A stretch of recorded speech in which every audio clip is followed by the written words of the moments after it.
ассалому алайкум бародарон ва хоҳарони азиз, шумо блоки тоҷиконро тамошо кардед. Додаи видеоҳои шавқовар муфидро эҷод хоҳем кард.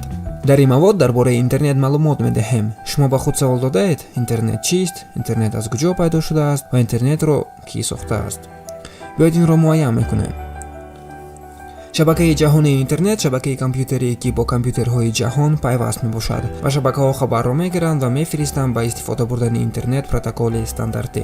Протокол бошад монанди забоне ки компютерҳо мефаҳманд. аксар вақт интернетро шабакаи умумии ҷаҳонӣ ва ё шабакаи байналмилалӣ низ мегӯянд. интернет чӣ гуна ва дар куҷо пайдо шудааст? соли 1969 вазорати мудофиаи Иёлоти Муттаҳидаи Амрико шабакаи компютери ARPANET-ро ташкил кард. ARPA ин Advanced Research Project Agency, тарҷумааш агентии тадқиқоти нақшаҳои перспективӣ. дар аввал интернет ARPANET унвон дошт ва ҳамчун воситаи нави алоқаи ҳарбӣ истифода бурда мешуд. барои дуруст кор кардани компютерҳои дурдастии шабака ва компютерҳое ки системаҳои омилии гуногунро истифода мебурданд, барои дурусти иҷрои амалии мубодилаи иттилоот дар онҳо забони умумии махсуси компютерӣ сохта шуд. ин забон имкон медод ки компютерҳо дар шабака бо воситаи дастаи протоколҳои муайян мубодила намоянд. умуман интернет то соли 70-уми асри 20 дар Иёлоти Муттаҳидаи Амрико пайдо гашт ва мақсади ташкили он осон ва қулай гардонидани робитаи байни муассисаҳои ҳарбӣ ва ҳукуматӣ буд. ва баъд аз солҳои 70-ум намудҳои гуногуни алоқаи компютерӣ ба вуҷуд омаданд. интернет ҳамин гуна рушд ёфт ва ҳамаи созмонҳо ва муассисаҳои навро дар бар гирифт. ба таври оммавӣ компютерҳои нав ба нав бештар истеҳсол мешуд, шабакаҳои нави компютерӣ ба вуҷуд меоянд ва мубодилаҳои паёмҳо, матнҳо, файлҳо оғоз мешавад. ва соли 1982 бо таҳия шудани қарордори TCP/IP ин масъалаи ҳалли худро пайдо кард. TCP ин қарордори идоракунии иттилоот Transmission Control Protocol буда, IP қарордори интернет протокол мебошад.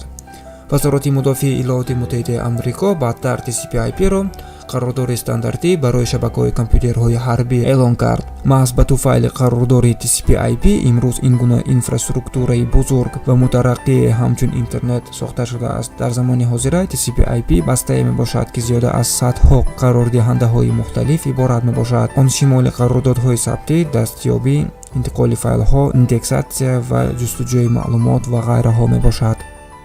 ва дар соли 1990 World Wide Web дар Шветсия аз тарафи олими Тим Бернерс-Ли ном дошт сохта шуда буд. дар тарҷума аз забони англисӣ ибораи World Wide Web маънои анкабутхонаи умумиҷаҳониро дорад, ки онҳо ҳамчун веб низ меноманд. веб яке аз заминаҳои шабакаи сартосарӣ буда, шабакаи манбаъҳои иттилоотӣ мебошад. CW системаи бузурги матнӣ ва унсурҳои мултимедӣ.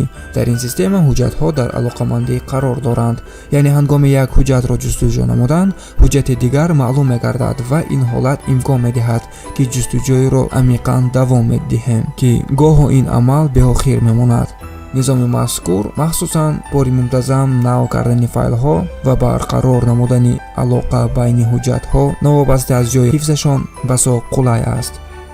имрӯз одамон метавонанд дастрасӣ ба интернет аз интернет-провайдерҳо, аз идоракунандагони интернет харидорӣ намоянд. шабакаи умумии ҷаҳони интернет қисми ҷудои нопазирӣ дар ҳаёти мардумони давлатҳои рӯбанкишоф ба ҳисоб меравад ва ҳамчун воситаи асосӣ ва хеле машҳур барои додугирифти иттилоот шинохта шудааст.